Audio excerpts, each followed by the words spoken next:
ou ela evolui com insuficiência. E a gente vai começar falando sobre a estenose da válvula mitral, que é uma redução da área valvar mitral, e essa redução da área valvar mitral gera um gradiente de pressão entre o átrio esquerdo e o ventrículo esquerdo, porque aqui, diferente daquela aula que a gente teve, da horta, a gente... Alguém tem alguma caneta aí de posicionar aqui? Não, né? Não vai pegar na TV, não. Não pega? Então vamos lá. O que a gente nota nessa imagem aqui? Imagina que vocês estão no museu e viram uma imagem dessa, e aí vocês vão pela imagem começar a raciocinar. Primeiro, nós temos aqui um coração com uma válvula ali, essa válvula mitral. A gente está estudando as câmaras esquerdas. Quando eu falo das câmaras esquerdas, estou me referindo a átrio esquerdo e ventrículo esquerdo. Então a nossa doença hoje vai estar aqui, ó, nessa região. A gente observa que a válvula mitral ela tem uma abertura boa, e aí a gente já sabe que uma abertura da válvula mitral, só para vocês terem uma ideia, o diâmetro é em torno de 4 a 6 centímetros quadrados. Então, esse diâmetro aqui, diâmetro normal, será que vai ficar assim por hora? Esse diâmetro aqui normal é de 4 a 6 centímetros. Já dá uma modificada aí para a gente ver. Enquanto isso, a gente observa que ao lado tem uma imagem semelhante, porém tem um problema nessa região ali, que é a válvula mitral reduzida. Então isso é uma estenose, uma estenose da válvula mitral, que é uma redução da área valvar, gerando um gradiente de pressão entre o átrio esquerdo e o ventrículo esquerdo. Para a gente ter ideia, nós temos que lembrar da fisiologia. Como que é a pressão dentro do ventrículo esquerdo na fase diastólica? A pressão ela vai a quanto? Aquele ciclo cardíaco. Se a gente fosse puxar aqui no Google, lembra daquela... da expressão do ciclo cardíaco? O ciclo cardíaco é sístole, é diástole, e aí nós temos as pressões, os sons que são gerados nessas fases todas. Primeira bulha, segunda bulha. É só você colocar no Google ciclo cardíaco, vai aparecer aquele gráfico clássico da fisiologia. Então isso significa dizer que dentro do ventrículo esquerdo, na diástole, a pressão ela vai a zero. Ela vai a zero. Diferente, por exemplo, nosso nome? Ricardo. Como? Ricardo. Se eu pegar aqui nesse momento e aferir a pressão arterial do Ricardo aqui no braço, braquial, digamos que a sua pressão ela vai estar em torno de quanto? 12 por 8. Perceberam que ela não vai 12 a 0? Ela não vai 12 a 0. Ela chega a 12 por 8. Só que se eu for com um catéter dentro do ventrículo esquerdo dele, vai estar também 12, a máxima, vai estar ali 12, 12,5 por 0 na diástole. A diástole ventricular ela vai a 0, ou seja, tem uma pressão que vai de 0 a 12. Então, quando eu tenho um gradiente, quando eu vou aferir o gradiente, é como se eu colocasse um catéter lá dentro do átrio esquerdo e eu percebesse que na sístole atrial a pressão está alta. Está alta quanto? Por exemplo, uma pressão média de 20, média não, uma pressão máxima. Vamos trabalhar com pressão máxima de 30. E aí eu pego esse mesmo catéter na diástole aqui, veja que um eu estou na sístole, que ele está tentando contrair, diástole aqui, dentro do ventrículo, ela está 0. Então, quanto que é o gradiente? 30. Porque 30 menos 0 é igual a 30. Então, significa que está tendo gradiente. Enquanto que, se eu medir aqui, a pressão no átrio esquerdo não vai estar em tudo isso. Vai estar em torno de 5, uma pressão habitual, uma pressão máxima. Então, praticamente, você não tem gradiente. Lembre que as pressões no átrio, elas são muito baixas. Se eu aferir aqui a pressão atrial, vamos para o átrio direito agora, vai dar em torno de 5, de 8, de 3, dependendo do quanto seu coração está cheio. Se você tomou água agora de manhã. Então, essas pressões do átrio direito vai depender muito da volemia, do estado volêmico, do seu estado volêmico. Então, as pressões no átrio, elas são baixas, diferente quando a gente estudou na estenose aórtica, que eram gradientes acima de 60, para a gente considerar uma estenose grave. Aqui não. Aqui o gradiente acima de 20, 25 já é uma estenose grave. Tudo bem, gente? Então, aqui a gente pega, em relação ao gradiente, as nossas medidas é feita na sístole atrial e na diástole ventricular. E a gente faz a diferença. Pessoal, para entender gradiente na prática, a gente falou até assim, olha, digamos que o Ricardo tenha 10 laranjas e a Érica tenha somente 4. Vocês estão vendo que a força dele de laranja, ele está mais forte, então ele tem um gradiente. É como se ele fosse um produtor mais forte. Ele tem um gradiente de laranja maior do que ela, é uma diferença, porque ele tem 6 e ela só tem 4. E normalmente entre as câmeras, entre o vaso, se eu pego a aorta, toda a minha aorta, e eu afiro a pressão no ponto A, ela praticamente é igual no ponto B. Em todo o meu trajeto da aorta, a pressão ela é praticamente igual. Se há um gradiente, é porque existe uma obstrução. Pegar a ideia de gradiente, sempre que há gradiente, é porque existe obstrução.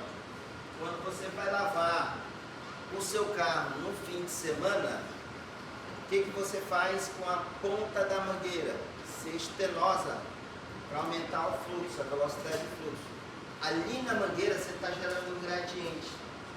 Às vezes, quando a mangueira ela quica e você não percebe, você liga, ela acaba rompendo de tão forte a pressão, porque ali tem obstrução, tem gradiente.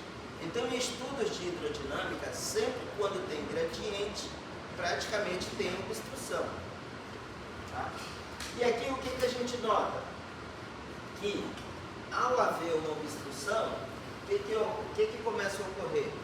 O átrio esquerdo ele começa a aumentar de tamanho. Se eu comparar, quem gosta de arte, que fica vendo os detalhes, se eu comparar esse átrio aqui, ele já está maior, está mais bojudinho do que o átrio normal, o átrio fisiológico. Então já é um átrio aumentado. E átrio aumentado não é uma coisa boa. Porque um átrio aumentado, ele já é um átrio arritmogêneo. Guardem essa informação.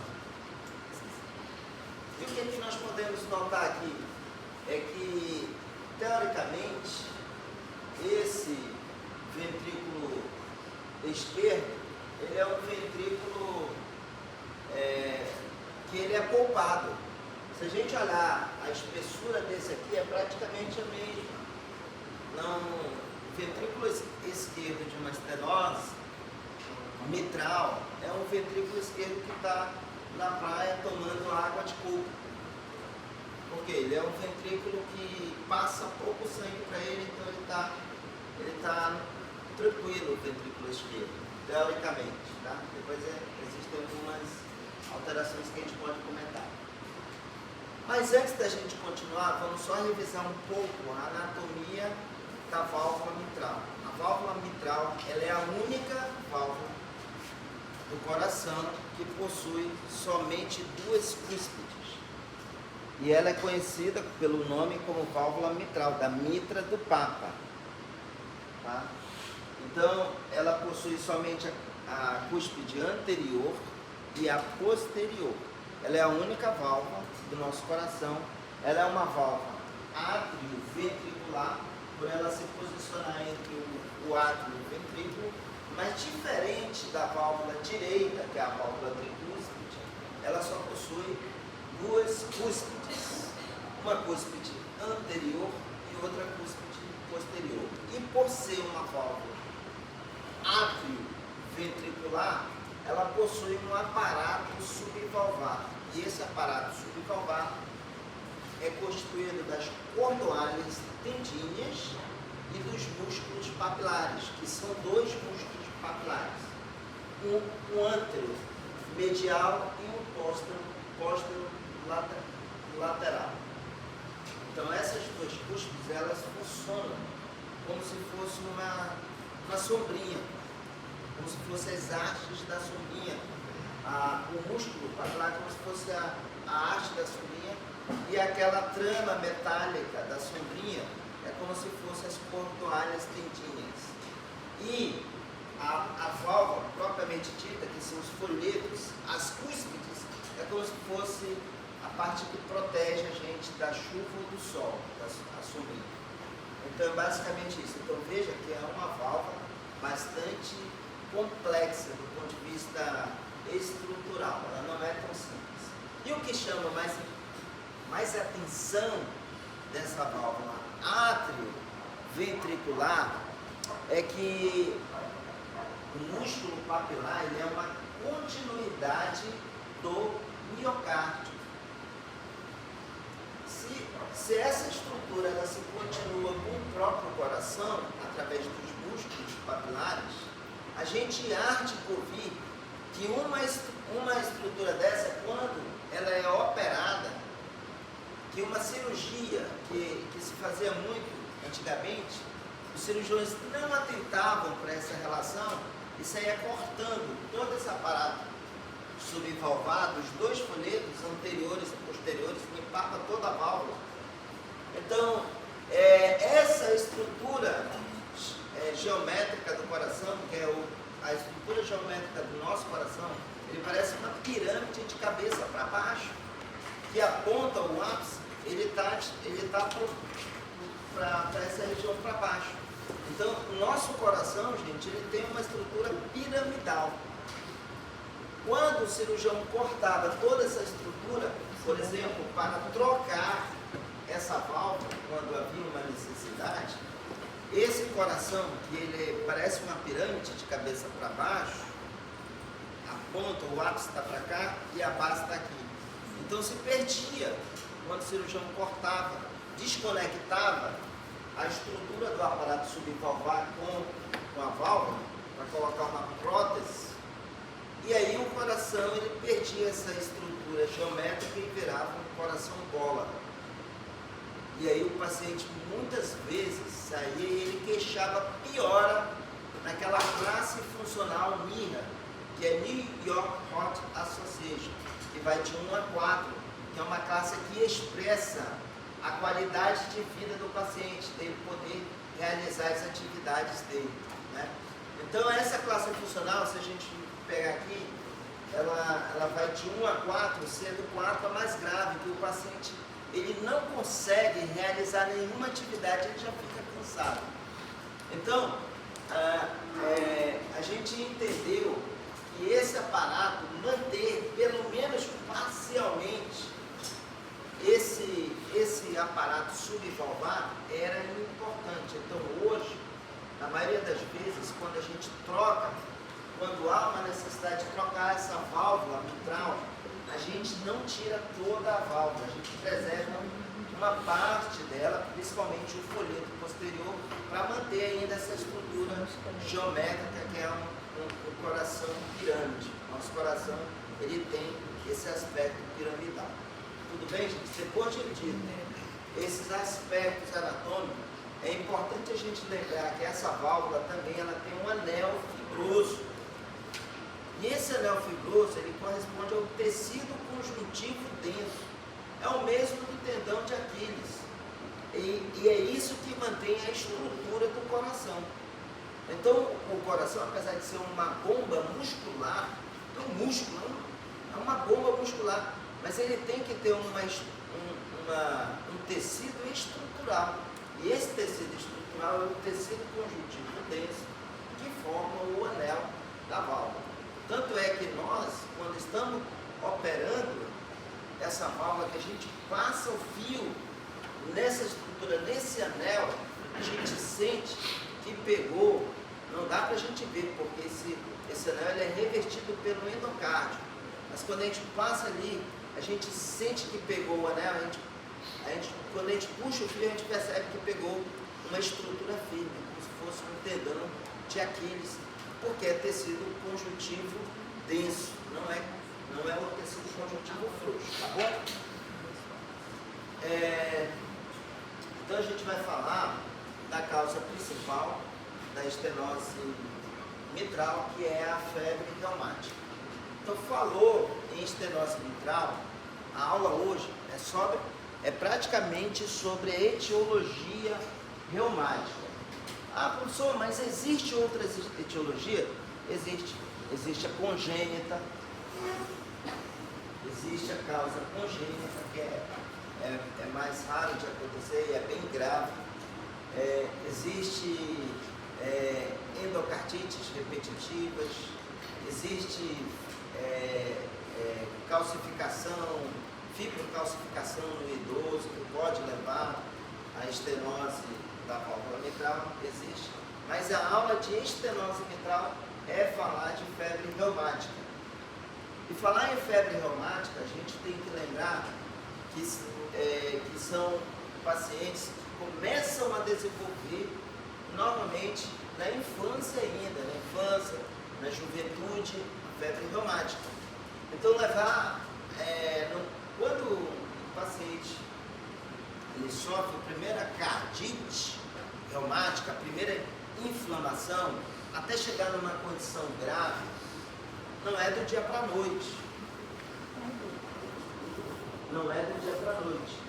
São anos. Praticamente são décadas. Então, a gente já operou, se vocês falarem assim, quanto tempo? Depende. A estenose na válvula mitral, realmente ela demora. A insuficiência, que é o próximo capítulo da aula, ela é mais rápida, e aí daqui a pouco eu vou explicar por quê.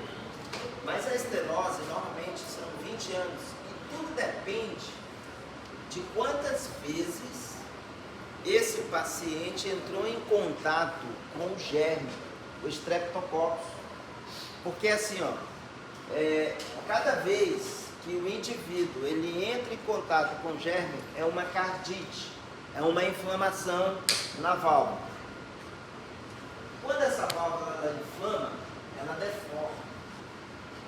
deforma, ela aumenta a espessura do folheto.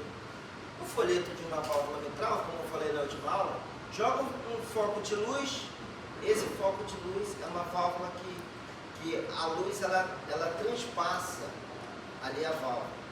Quando começa a espessar, olha a condição dessa válvula mitral. Vocês acham que tem condição de passar luz aí? Não, porque ela já é uma válvula espessada, inflamada. Então, dependendo de quantas vezes essa criança, esse paciente, esse juvenil, ele entra em contato com o germe, mais precoce, essa estenose, ela evolui para uma condição mais grave.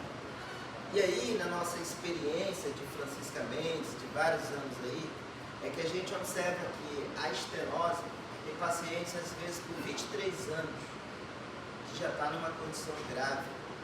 Às vezes, 20 anos, já está numa condição grave. Por quê? Porque tudo depende de quantas vezes houve recidiva da infecção, da cardite, quantas vezes inflamou. E aí esse processo é espessamento dos folhetos. Cada inflamação, cada cardite, libera substâncias inflamatórias, fibrina. A fibrina funciona como um uma cola biológica, uma cola viva. Aí vai ocorrer fusão dos dois folhetos. E essa fusão ela começa aqui das comissuras e vai até o centro. Praticamente os folhetos vão se colando. Fusão das cordoalhas embaixo também da válvula. Onde tem tecido conjuntivo, vai ocorrendo ali a lesão. E a maioria das vezes da estenose mitral, ela ocorre nas mulheres, que é uma predisposição genética. Essa questão imunológica ela é diferente de homem para mulher. É só a gente pegar recém a questão do Covid, que a maioria das pessoas que morriam eram homens idosos, hipertensos, obesos, e as mulheres se deram melhor em relação ao Covid. Agora aqui a questão imunológica ela é diferente, então é uma questão imunológica que explica essa maior frequência de 2/3 das mulheres. Falar em mulher, eu lembro que eu estava na minha residência, tinha uma paciente de 23 anos, ela tinha uma estenose severíssima e ela estava aguardando a cirurgia dela ia ser no dia seguinte. Eu estava de plantão na UTI e essa menina estava aguardando a cirurgia dela para o dia seguinte. Me chamaram, doutor, a paciente parou. Pra vocês terem uma ideia de quão grave, e ela tinha 23 anos. Quando eu corri lá, não deu mais tempo, a gente reanimou, fizemos tudo e essa paciente não voltou. Ela tinha uma estenose severíssima. Né? E aí a questão dos trombos de fibrina, esses pequenos coágulos ali que se formam, a válvula cicatriza, deforma de novo, fibrose e calcificação. Então, essa é a evolução. Se perguntarem para vocês qual é o processo, qual é o mecanismo etiopatogênico, então, o processo é uma doença autoimune. Então, o nosso organismo produz anticorpos contra o Streptococcus, reação cruzada.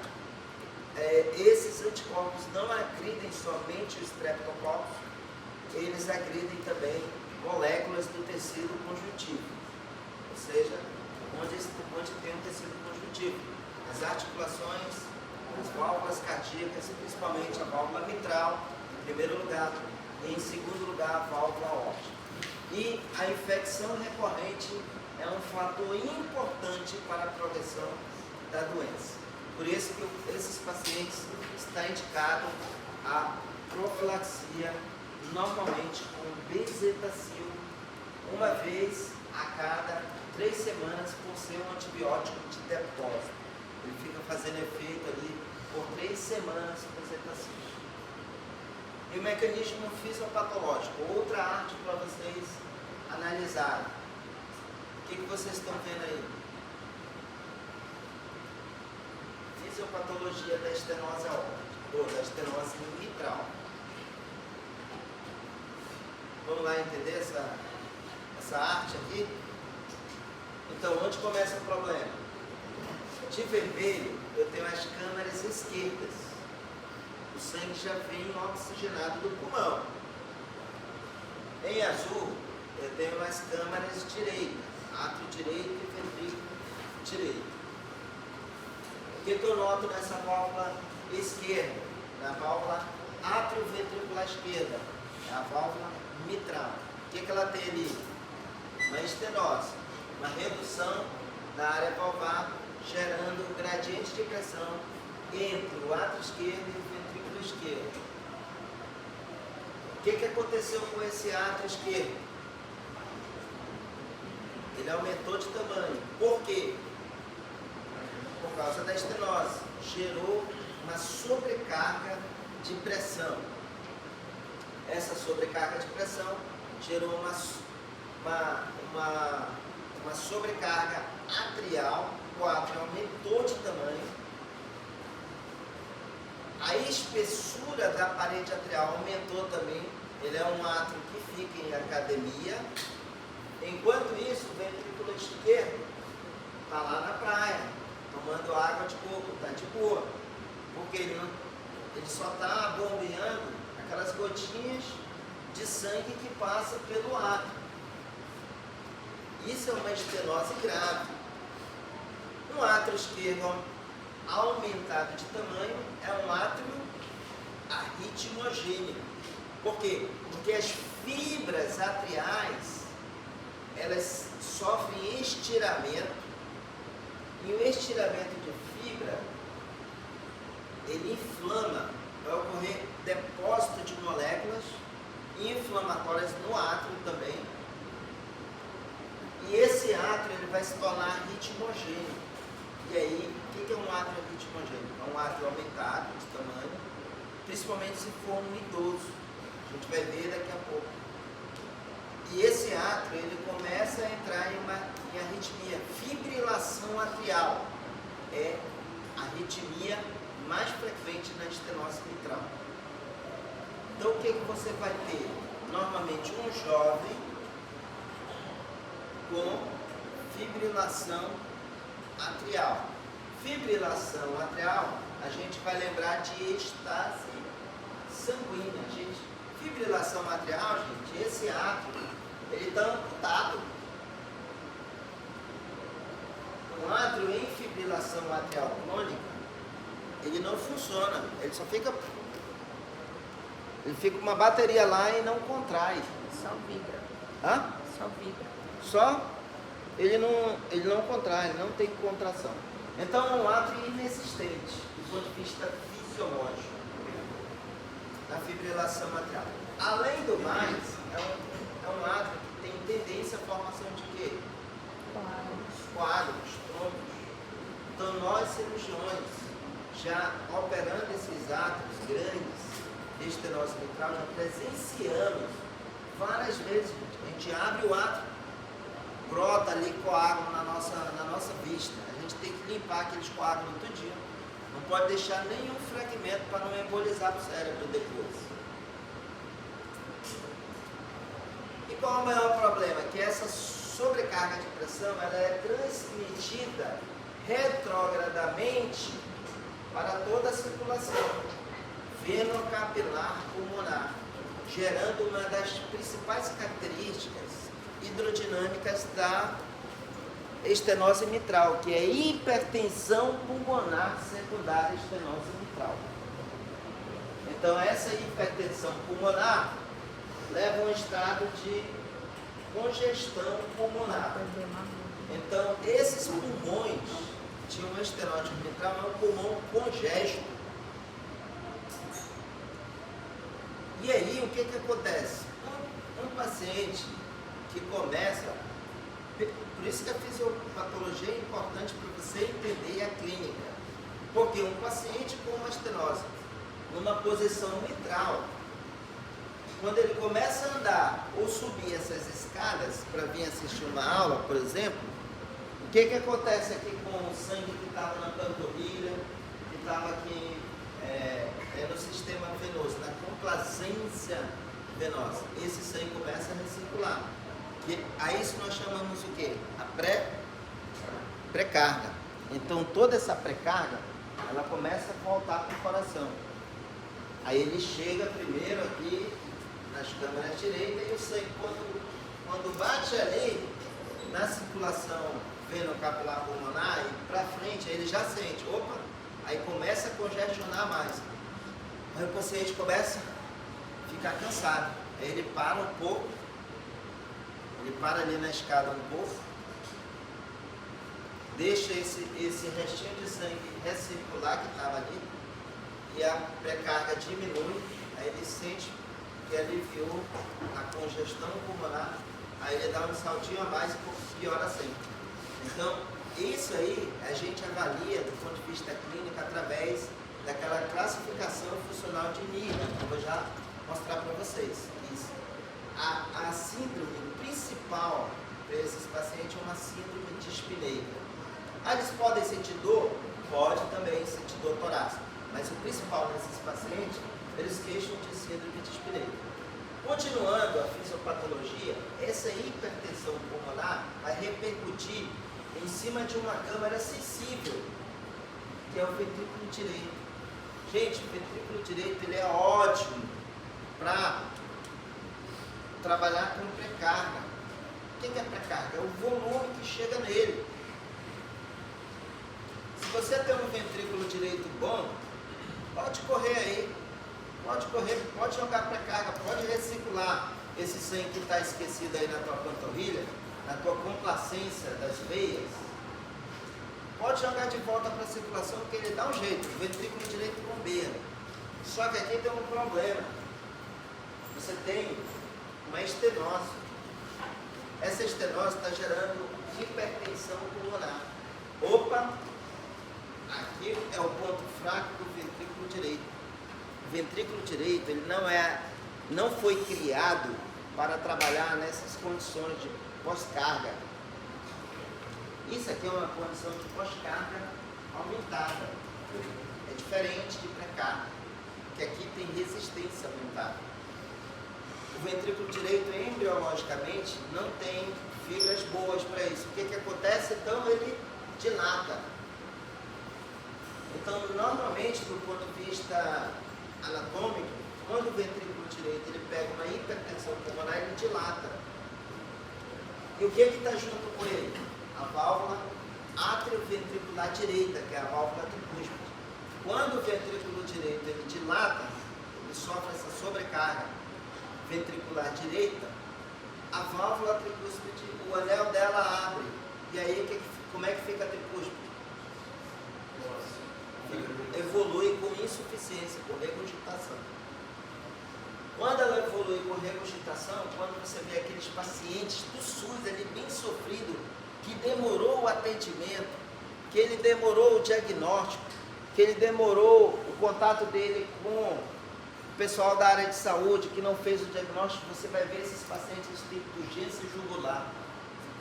Você já pega esses pacientes do SUS com sinais, não é de insuficiência cardíaca esquerda não, é de insuficiência cardíaca direita, por causa da estenose lá do outro lado.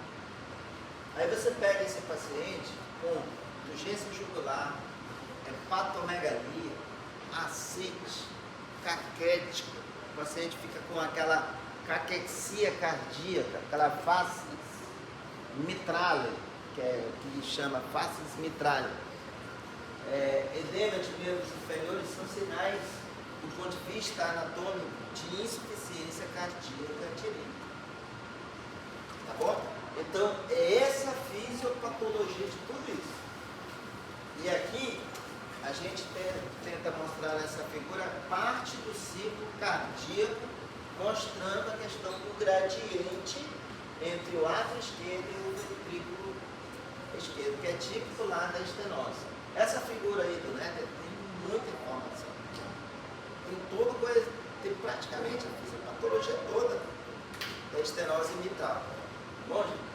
Então, normalmente, os gradientes de pressão eles ultrapassam na estenose mitral severa, aumento da pressão no átrio esquerdo, aumento na pressão venocapilar pulmonar, tudo para trás, retrogradamente, as pressões estão aumentadas. Dá para a gente continuar aí? Tudo bem? Então vamos lá. Algumas características. Você tem aqui uma estenose mitral severa e acontece algum evento novo. E esses pacientes podem descompensar. Você tem uma estenose mitral com o coração ainda em ritmo sinusal. Tum-tá, tum-tá, tum-tá. Onda P presente. A derivação D1, D2 é AVF, ritmo sinusal, bonitinho. Mais de uma hora para outra, esse paciente ele entra em fibrilação atrial, que é típico esse elétrico aqui, fibrilação atrial de alta resposta ventricular. A primeira vez que o paciente sofre isso, que ele está numa condição já de baixo débito por conta da estenose mitral, e de uma hora para outra ele sofre uma fibrilação atrial, como eu falei anteriormente, ele perdeu a função do átrio. Então esse paciente ele pode diminuir ainda mais o débito cardíaco em mais de 20% às vezes. Porque o átrio ele é importante para a gente, A gente consegue viver sem um átrio? Sim ou não? Sem a função atrial, sim ou não? Consegue. Só que sempre esses pacientes que sofrem de fibrilação atrial, esquecendo agora que a gente está falando de estenose mitral, porque a fibrilação atrial ela é muito frequente no diabético, no idoso, no obeso, no idoso. A maioria das vezes são pacientes idosos. Esse paciente sobrevive? Sim, sobrevive. O ato está funcionando? Não, porque ele está em fibrilação, ele está lá. Agora, ele sobrevive bem? Coloca ele para correr daqui para ali, eles conseguem? Não. Por quê? Porque o átrio ele é importante em que função? Descer. Descer não é dócito não, é débito cardíaco. Então, essa função atrial, que é aquele enchimento, que o átrio, quando ele contrai, ele contribui no enchimento final ali do ventrículo, então se perde. Então você tem um átrio que está totalmente, não tem mais controle, não está tendo mais a função atrial de enchimento final do ventrículo, e aí você perde em torno de 20% do débito cardíaco quando você perde o átrio. E aí esses pacientes, eles já estão, aqui voltando de novo para a estenose mitral, eles já estão comprometidos o débito cardíaco por conta dessa estenose. Quando eles perdem mais 20% da função atrial, o que vai acontecer com esses pacientes? Hipotensão.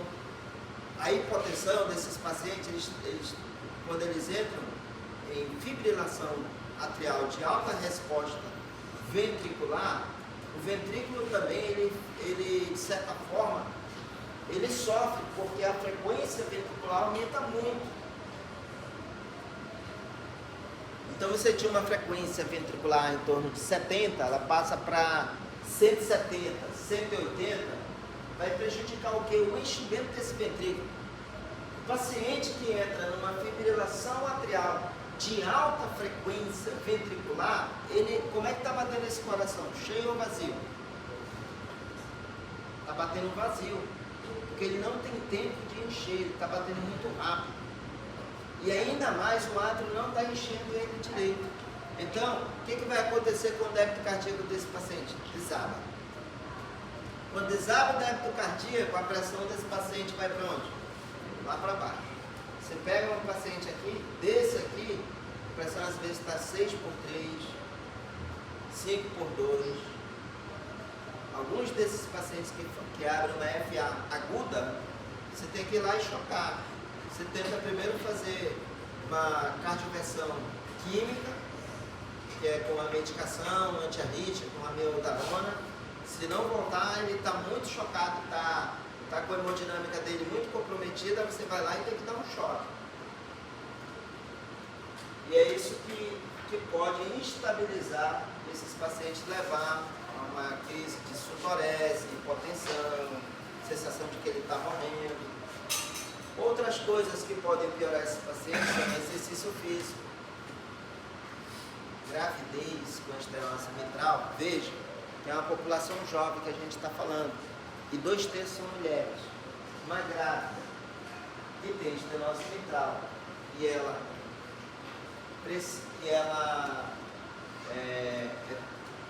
vai ter consequências, principalmente na volemia dela, na pré-carga dela vai estar comprometida. Então, é uma paciente que vai dar muito trabalho em todo o período da gravidez. Hipertireoidismo também. Então, uma crise de tireotoxicose com a elevação dos hormônios da tireoide também pode piorar esse paciente. Anemia.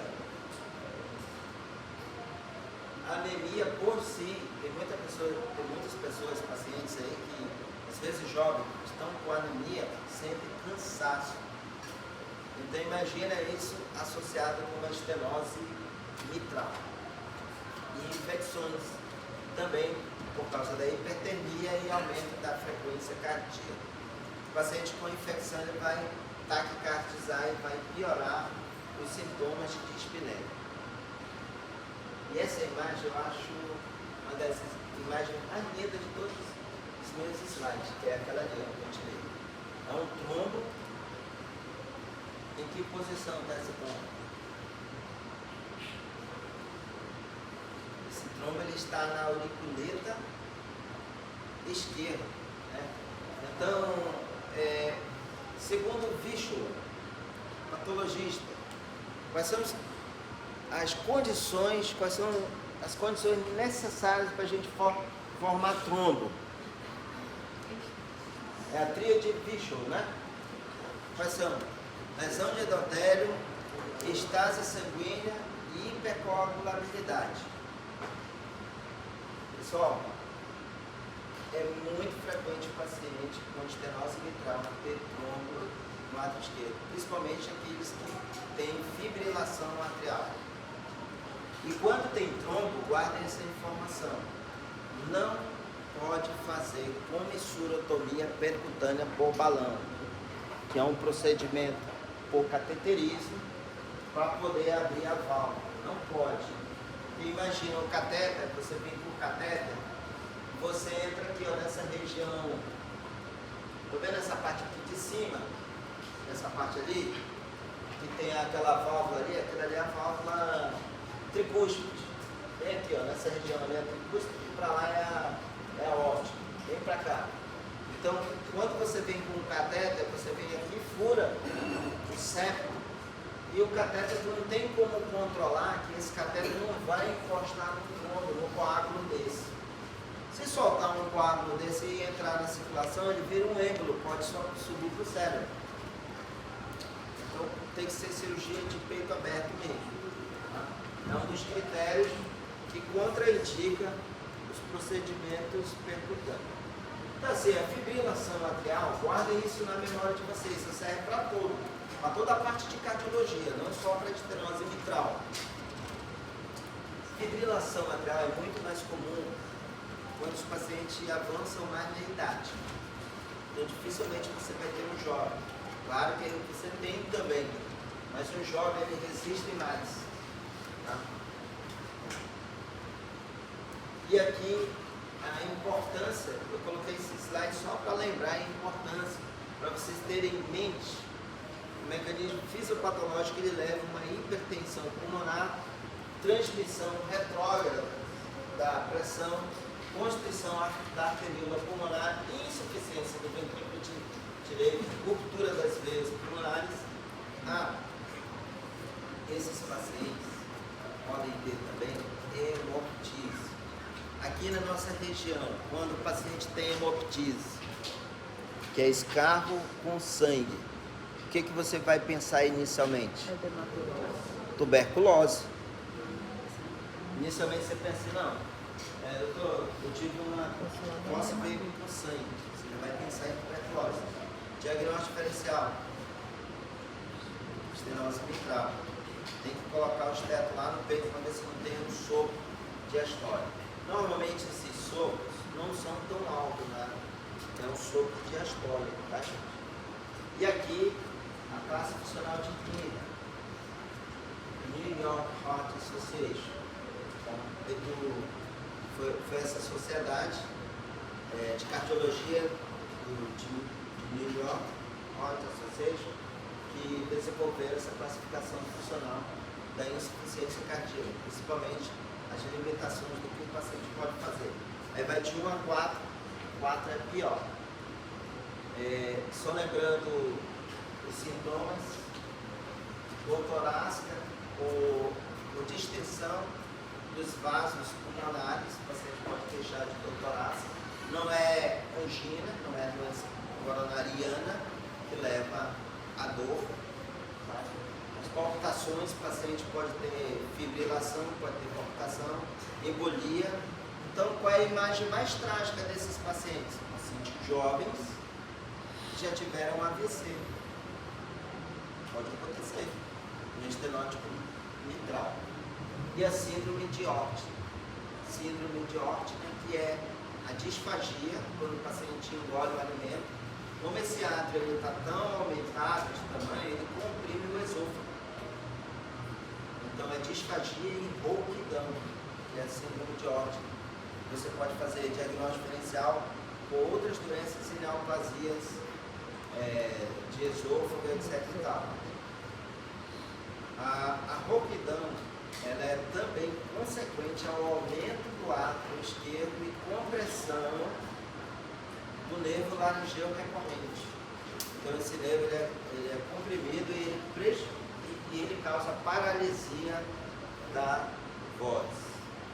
Na última cirurgia, eu coloquei uma acadêmica para operar com a gente um canal, que a gente opera aqui pelo lado. E aí ela viu o trajeto do nervo laringeu recorrente. Ele passa por cima do canal arterial, que no adulto é o ligamento arterioso. Aí dá para ver a relação lá, porque tinha um problema no coração leva uma rouquidão. Ela sente uma rouquidão que não melhora. Não é aquela rouquidão de uma amidalite, de uma laringite, não. Tá? É uma rouquidão que ela é constante, ela não vai, ela só tende a piorar. E aí o paciente com faces mitrais, ele vai perdendo a gordura da face, vai ficando mais caquético. O pulso pode ser regular ou irregular se ele tiver em fibrilação atrial. A palpação do VE é imperceptível. O que é a palpação do VE? É o ictus cortis. Se eu colocar aqui meu dedo, eu consigo sentir meu coração, a ponta do coração batendo, só que o VE de um estenótico mitral, ele bate cheio ou vazio? Vazio, então você quase não sente o batimento dele. Hiperfonese de G1, estalia de abertura e principalmente a suspeita principal é o soro diastólico. Tá? Então, no momento que o coração é para estar com a válvula aberta, ela não está. Então você vai escutar o sopro mais ou menos assim. Contar. Esse que é o sopro. Então, o que significa o primeiro turno?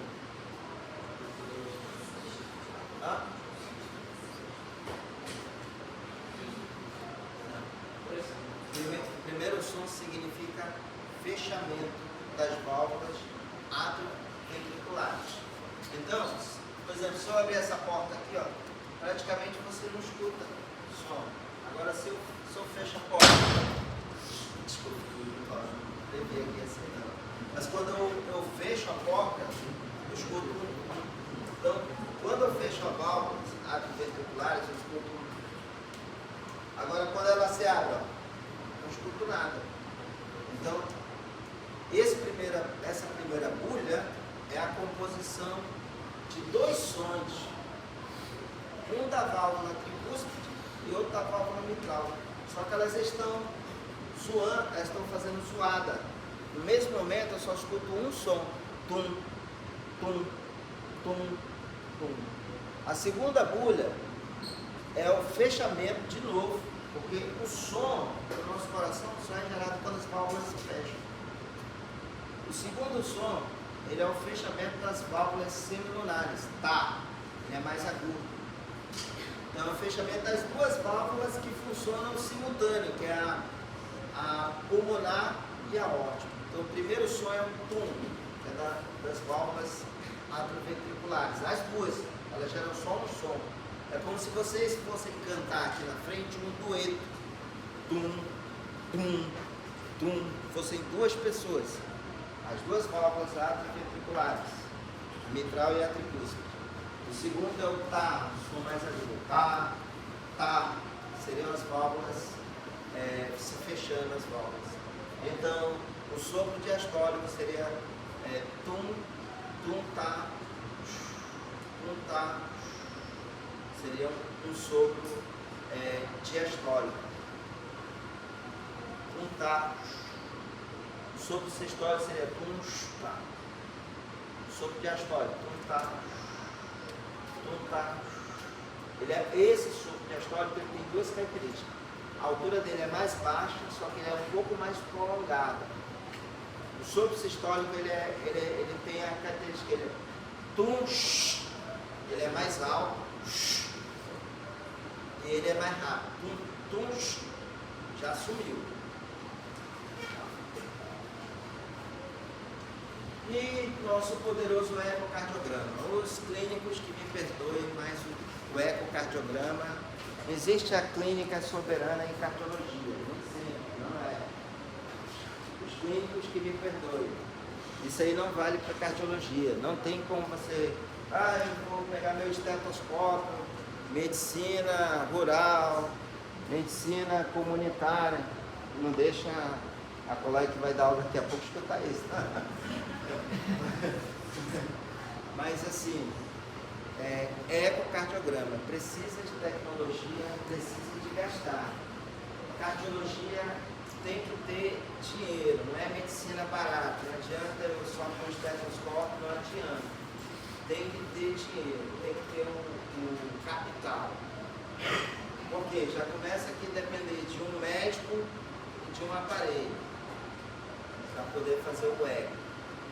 Então, a avaliação inicial do paciente com suspeita de sopro, tem como, o esteto ajuda no sentido de dizer assim, tem um sopro, etc e tal, mas não tenho como dizer se eu não auscultar, se eu não avaliar com o eco, porque o eco ele vai me dar o diagnóstico, ele vai me dar a etiologia, ele vai dizer, olha, febre reumática, pelas características vistas aqui, tem fibrocalcificação, tem espessamento, tem fusão, tem tudo isso, só o eco dá para ver. O eco é o olho do médico ali. Então, e outra, ele vai quantificar estenose leve, é moderada, é grave. E o melhor ainda é que o eco ele vai dizer assim, dá para fazer uma plastia, então dá para fazer uma troca. A plastia não tem mais jeito. A válvula está muito esculhambada, está muito fibrocalcificada, está muito espessada, está muito fundida. Não é outra coisa, fundida, fusão das comissuras. Tá? Então assim, o eco ele dá o grau de hipertensão pulmonar, tamanho das câmaras direitas. O eco é tudo. Isso aqui é uma visão que o ecocardiografista tem para external esquerdo. Então ele consegue visualizar a válvula nessa dimensão, ele faz uma planimetria da válvula, ele para a imagem, consegue medir a válvula, gradiente. Tá? E essa é a imagem. Quando a gente olha aqui em cima, o LA é o átrio esquerdo, left atrium. Aqui a válvula, a L é o folheto anterior, PL é o folheto posterior. E veja que o AL ele tem uma relação com a OAV, que é a válvula. O que é a OAV? Válvula aórtica, exatamente. Por isso que a gente chama esse segmento continuidade aórtica. Olha só que coisa maravilhosa, né? Uma área tão pequena, com tantas estruturas, né? E ali o AVOT é a via de saída do ventrículo direito. Tá? Ali em cima é a cavidade do ventrículo direito.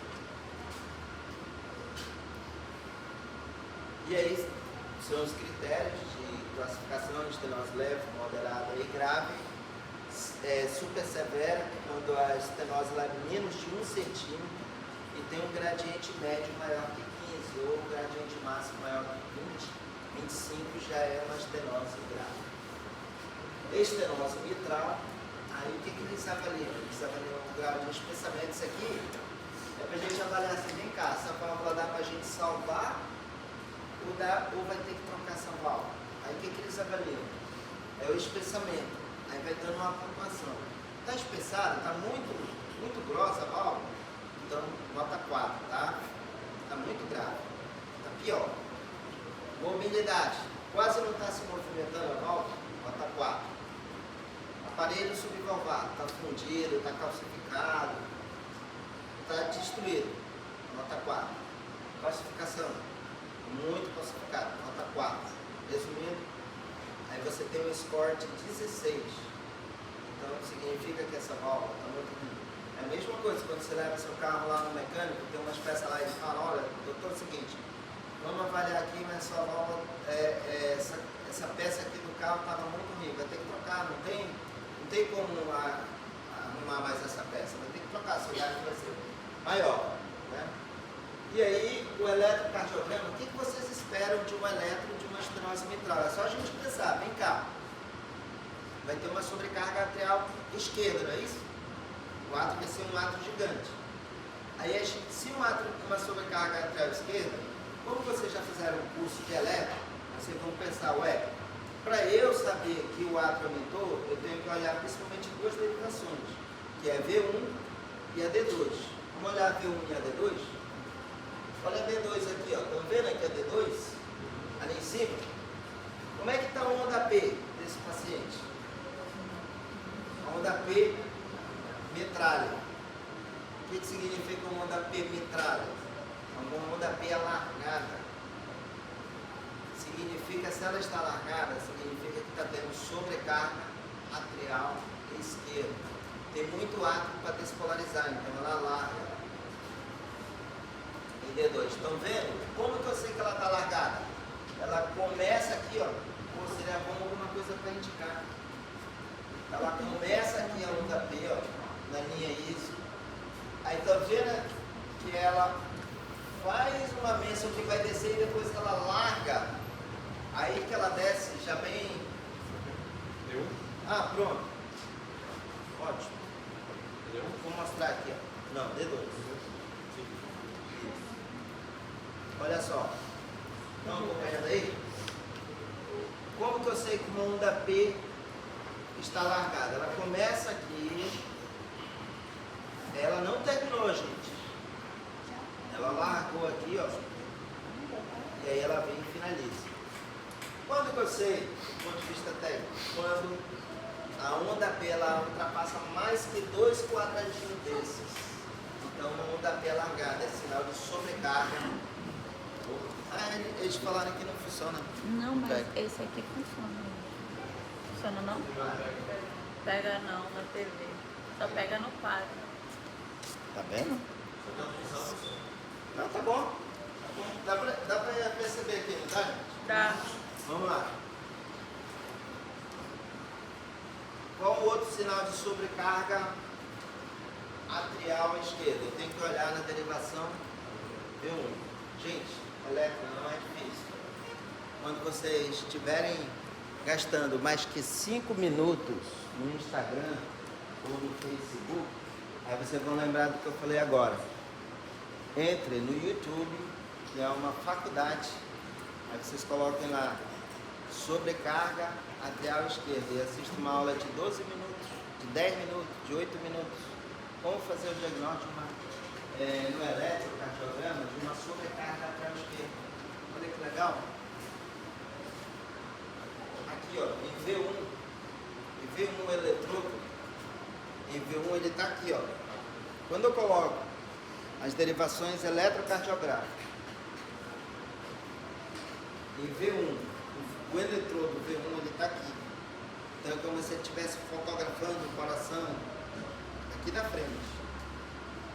A topografia do nosso átrio é o seguinte: o nosso átrio direito está bem aqui na frente. Bem aqui. Nosso átrio esquerdo ele não está do lado esquerdo, ele está atrás. Nosso átrio esquerdo ele é erroneamente chamado átrio esquerdo, ele deveria ser chamado átrio posterior.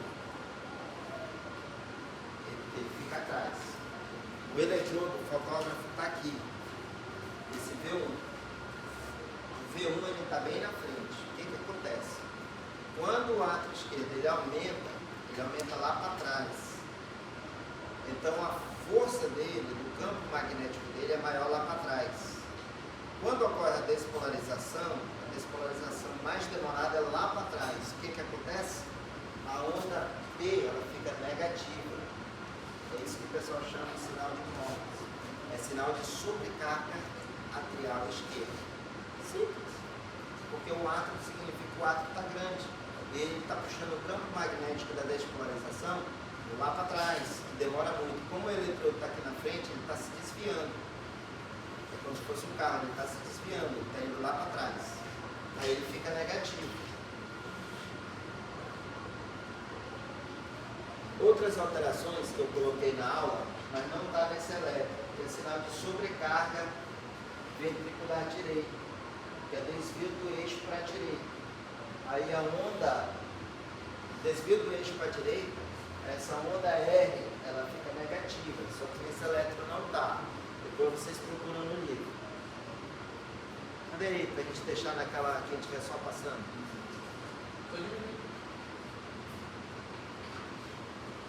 Ué? Analfabetismo.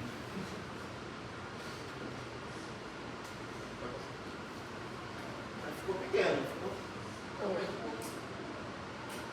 Oh, que missão difícil.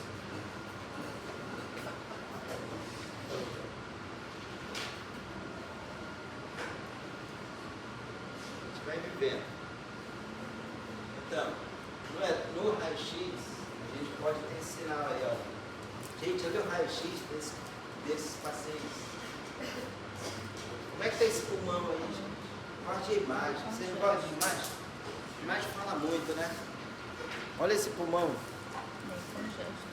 Por sinal, quando vocês estiverem fazendo residência, se for de algum procedimento, residência que vocês vão executar o procedimento, sempre pega a imagem de livro, sempre quando vocês forem fazer a primeira vez, vocês memorizem, mentalizem, operem na mente primeiro antes de operar o paciente. Vai fluir bem legal quando forem operar o paciente. Então, o que a gente olha aqui são sinais de sobrecarga aqui, ó. Essa silhueta cardíaca, ela tem essa proeminência, que é essa seta, é na posição da auriculeta esquerda, o átrio esquerdo está aumentado. Né? Ele está aumentado nessa região. Olha ali o esofagograma, o contraste passando pelo esôfago. O esôfago, cadê o meu amigo do eco transesofágico? Ele saiu? Senta aqui, ele falou da última aula. Quando eu quero fazer um ecocardiograma, eu quero avaliar se tem trombo no lado esquerdo, por isso que eu posso solicitar um ecocardiograma transesofágico, porque eu passo a sonda por aqui, ó, pelo esôfago, eu venho com a sonda aqui, e olha quem está bem na minha frente, o átrio esquerdo. Veja que o átrio esquerdo, o left atrium, está ali, ó, comprimindo o esôfago, causando disfagia. E aqui nós temos as linhas Berdy-Kernel, que é sinal de quê? De congestão pulmonar. No raio-x, tinha um paciente congesto. Isso aqui, ó. Então agora está até fácil vocês tratarem uma estenose mitral, se chegar no pronto-socorro. Tá? E aqui é falando sobre a história natural, porque a partir da história natural a gente vai vir ao entendimento de o porquê tratar esses pacientes cirurgicamente. Vem cá, como é que tu, com a estenose mitral, vai dar o teu coração para o cara rachar o peito, cortar o teu coração, abrir o coração, parar o teu coração? Então, tudo depende da história natural. Para eu convencer o paciente, olha, se o senhor não operar primeiro, o paciente está pedindo para você fazer alguma coisa. Porque ele fala assim, gente, esses pacientes sofrem tanto. Ele fala assim, doutor, se for para viver assim, com essa vida, não quero mais viver. Eu não consigo fazer nada. Nem no banheiro eu consigo, eu estou cansado. Escovar o dente, pentear o cabelo, não consigo. Então assim, quando o paciente está em classe funcional 1, ou seja, ainda está no começo da doença, a maioria vive aí ainda tranquilo, né, naquela fase inicial. Mas o que a gente pega nessa figura aqui? Ó? Isso aqui é uma linha contínua, roxa, e lá em cima uma outra contínua. Né? Linha roxa contínua e a outra, aqui são dois pacientes. Ó. Paciente roxo com insuficiência mitral, que vai ser o próximo assunto, e outro com estenose mitral. Olha esse paciente com estenose mitral aqui, ó, em anos. Olha lá em cima, isso aqui é em relação à sobrevida. Veja que a maioria está morrendo em 10 anos. Em 10 anos de estenose, a maioria. Aqueles lá em cima, que a linha já não é mais contínua, são pacientes que foram operados. Ou seja, não precisa explicar mais nada. E a cirurgia vai trazer benefício para esses pacientes. Em relação à sobrevida. Normalmente o paciente, quando já tem hipertensão pulmonar grave, a maioria morre em 3 anos. Quando já tem hipertensão pulmonar grave. E o tratamento? Ora, se eu já expliquei toda a fisiopatologia, agora é só você ir atacando onde que vai estar as fragilidades desse paciente. Esse paciente tem tendência a desenvolver, a progredir com a doença, então o que a gente vai fazer? Profilaxia com bezetacil. Profilaxia de quê, gente? Da febre reumática. E como é que é essa profilaxia? Bezetacil. Na maioria das vezes, você começa e vai até os 45 anos, 50 anos, só que tem protocolos que é a vida inteira. A vida inteira com bezetacil. A cada 3 semanas, bezetacil, uma ampola, 1.200.000 unidades injetáveis. Já pensou? Mas aí você tem que explicar para os pacientes por quê.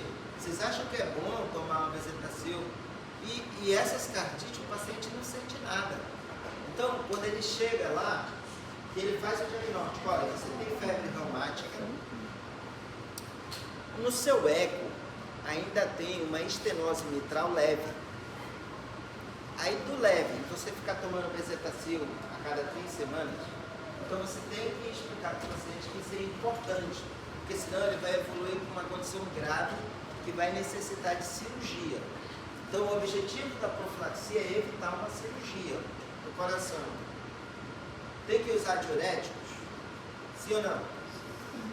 Voltando naquele raio-x aqui, ó. Vocês acham que esse raio-x aqui precisa de diurético? Esse paciente com um raio-x desse? Precisa. Então, é um paciente que precisa de diurético. Terapia anticoagulante, precisa ou não? Posso passar os anticoagulantes novos, tipo rivaroxabana? Qual é o anticoagulante que a gente vai usar nesses pacientes? É aqui que vai cair questão de prova. Posso usar S, clopidogrel? O que é o AS e o clopidogrel? São antiagregantes. Não falei anticoagulantes. Posso usar rivaroxabana, que é um anticoagulante bioral? Posso ou não? Não faço ideia. Gente, não. Realmente aqui é uma condição bem radical. O anticoagulante é a varfarina. A varfarina, ela entra naquela classe de antagonista da vitamina K. Essa varfarina, ela é um potente anticoagulante. Ela é uma bomba atômica em cima da tua coagulação. E você tem que saber prescrever, não é de qualquer jeito. Você começa, por exemplo, 5 miligramas, um comprimido ao dia. Aí você pede para o paciente voltar em 1 semana. E aí você tem que colher o INR. Olha como dá trabalho. Aí colhe o INR, que é o Índice Internacional da Coagulação do TAP, do tempo de atividade de prostaglandina. E esse INR, se eu medir o INR de vocês aqui, vai dar em média quanto? 1, 1.2, 1.1, 0.9 é o INR de vocês, que não está tomando anticoagulante. Quando a gente prescreve a varfarina, aí a gente alarga o INR de vocês. que significa alargar? O leigo, ele entende, o pessoal lá fora, os pacientes, você vai falar assim, olha, essa medicação é para afinar o seu sangue.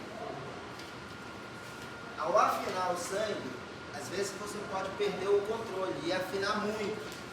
Se o paciente tiver um INR de 5, de 7, 8 ou incoagulável, aí o paciente pode sangrar até o cérebro. Ou ter uma hemorragia digestiva, que é uma tragédia. Então, toda vez que vocês prescreverem varfarina, anticoagulante, antagonista da vitamina K, esse paciente tem que estar na sua vista, ele não pode ficar tomando remédio e ir embora, não. Ele tem que voltar em uma semana, depois que estabilizar, ele tem que voltar contigo de mês a mês, tem que bater carteirinha com você. Tá bem, gente? Então, o INR, quando fica muito elevado, maior chance de sangramento. Se o INR está muito baixo, maior chance de formação de coágulo, de trombo no lado esquerdo. E a varfarina, ela é classe 1 de indicação para pacientes com estenose mitral e fibrilação atrial. Não tem classe 1 para você iniciar os anticoagulantes novos. Exemplo, rivaroxabana. Você não tem classe de recomendação para rivaroxabana nesses pacientes. Tem que ser o xarel. A rivaroxabana é o xarel. A varfarina é a varfarina. Beta-bloqueadores, tem indicação sim ou não? E por quê? Por que eu prescrevo o beta-bloqueador? Então, como que sai o paciente com a receita com estenose mitral? Ele sai com beta-bloqueador, pode ser um metoprolol, carvedilol. Por quê? Porque lembra aquelas frequências cardíacas elevadas lá da fibrilação atrial? Aqui, ó. Então, beta-bloqueador é bom para isso.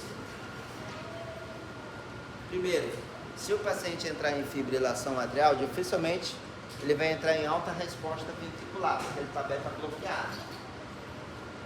E segundo, quando o beta-bloqueio esses receptores, eu consigo manter esse paciente maior tempo em diástole.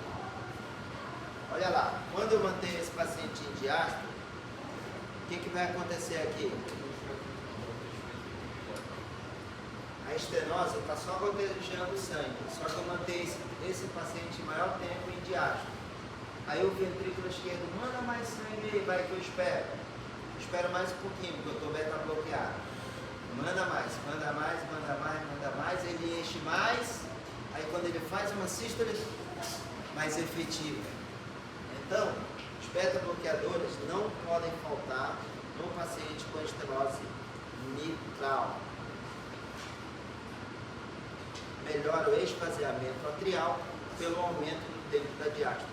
Se o paciente tem DPOC e não pode tomar beta-bloqueador, eu vou usar um antagonista de canal de cálcio.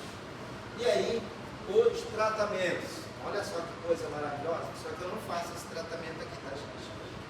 A nossa especialidade, normalmente, não. Pelo menos a gente não utiliza tanto essa tecnologia. Isso aqui é comissurotomia percutânea por balão. É um procedimento não invasivo, indicado em pacientes com estenose mitral sem trombo no lado esquerdo. Você vem aqui, funciona a veia, não é artéria, a veia femoral, navega o catéter no lado direito, ele chega no lado direito, aí pum, você fura, o septo cai já no lado esquerdo, passa aqui, ó, ele veio por baixo, passou o lado esquerdo, passou pela válvula, aí o balão está lá, você encheu o balão, por isso que é comissurotomia percutânea por balão. Aí o balão rasga ali, abre a válvula que estava fundida, estava confusão ali das comissuras, abriu a válvula e aí resolvido, puxou o catéter e trombo. valvotomia mitral percutânea por balão, ou comissurotomia percutânea por balão, é a mesma coisa. A única contraindicação disso é trombo no ato esquerdo, e aqui a comissurotomia cirúrgica, essa que a gente faz, não é indicada quando o paciente ou não tem a comissurotomia percutânea por balão no sistema, no hospital do SUS, por exemplo, se não tiver, você não vai esperar o paciente morrer. Aqui são as cânulas, o coração parado, a gente abre o ato esquerdo, faz a comissurotomia ali das válvulas, lá embaixo está o músculo papilar e você consegue preservar a válvula. As recomendações classe 1 nas estenoses mitrais severas e aí a conclusão da aula. Normalmente vocês dão uma lida aí, normalmente o paciente sintomático. Que horas aí, por favor? Essa aula de insuficiência vai ser até mais rápida, tá? Acho que em 30 minutos a gente consegue. 30 minutos. Insuficiência mitral é uma condição